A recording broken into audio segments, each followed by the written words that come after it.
But if we can take the reform process forward, then we can exceed that target. And the most important thing now is we should see to it that the economic growth in the second half of the year, October, March, should get accelerated.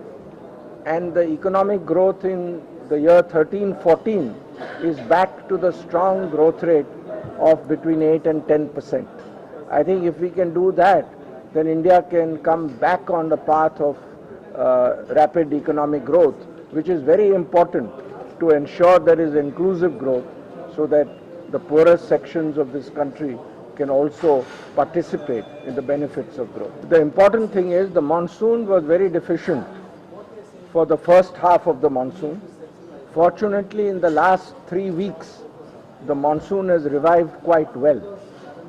Reservoirs are filling up, groundwater is filling up.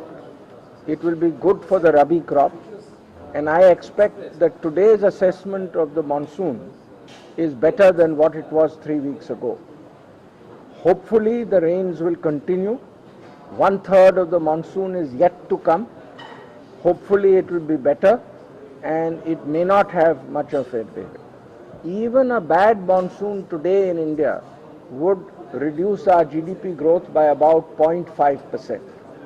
So right now I don't feel it will be a very bad monsoon. It might revive and hopefully may not affect our growth very much.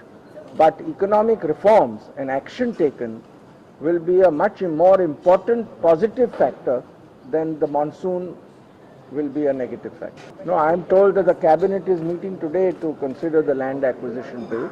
It is very important that land acquisition be fair to the farmers from whom land is acquired, but it is also fair in terms of cost of land for infrastructure and industry.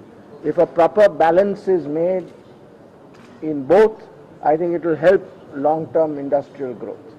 There will be individual opinions will be different, party opinions will be different, some states will have different opinions.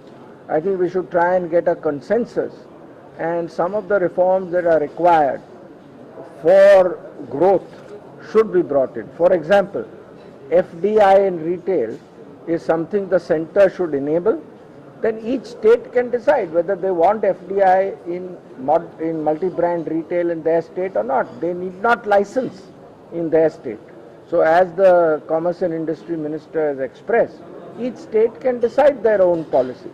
I think there should be openness, there should be competition. Competition is always very good for the consumers, and what is good for the consumers generally is good for economic growth.